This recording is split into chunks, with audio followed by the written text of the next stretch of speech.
Batting দুর্দশায় কঠিন বিপাকে পাকিস্তান। ভারতের পক্ষে বাংলাদেশি আম্পায়ার মাসুদুর রহমান মুকুলের সিদ্ধান্ত। প্রিয় দর্শক, ভারত পাকিস্তান দ্বৈরথে যেন পাকিস্তান টিকেই উঠতে পারছে না। একের পর এক ব্যাটসম্যান ফিরছে প্যাভিলিয়নে।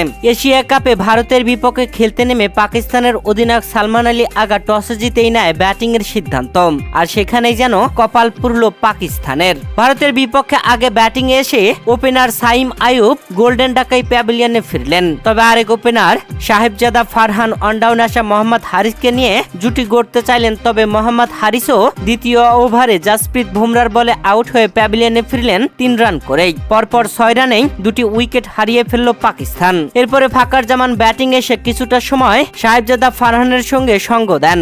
তবে ফাকার জামানও 17 রান করতেই প্যাভিলিয়নে ফিরলেন 15 বল খেলে। প্রথম উইকেট তুলে নিয়ে ভারতের উইকেট শিকারে শুরু করেন হার্দিক পান্ডিয়া।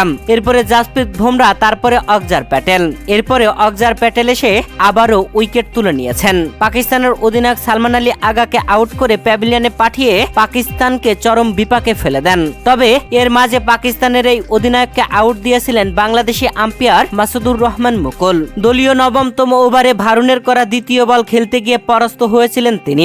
ভারতীয়দের জোরালো আবেদনে সাড়া দিয়ে দেন বাংলাদেশি আম্পায়ার মাসুদুর রহমান মুকুল। সাথে সাথে রিভিউ নিয়েছিলেন পাকিস্তানের অধিনায়ক সালমান আলী আগাম, আর রিভিউতে দেখা যায় বল স্টাম্প মিস করেছে। এরপরে টিভি আম্পায়ারের সিদ্ধান্তেই নট আউট থাকেন সালমান আলী আগাম। তবে নিজের ইনিংসটা বড় করতে পারেননি। পরের ওভারেই 3 রান করে প্যাভিলিয়নে ফিরতে হয় সালমান আলী আগাকে। পরপর উইকেট হারিয়ে কঠিন চাপে পড়া পাকিস্তানের হাল যেন কেউই ধরতে পারছে না। এরপরে হাসান নওয়াজ 5 রান করে প্যাভিলিয়নে ফেরেন। তারপরে মোহাম্মদ নওয়াজও গোল্ডেন ডাকাই প্যাভিলিয়নে ফেরেন। মাত্র 12 ওভার 5 বল খেলতে 6 উইকেট হারিয়ে 64 রান সংগ্রহ পায় পাকিস্তান।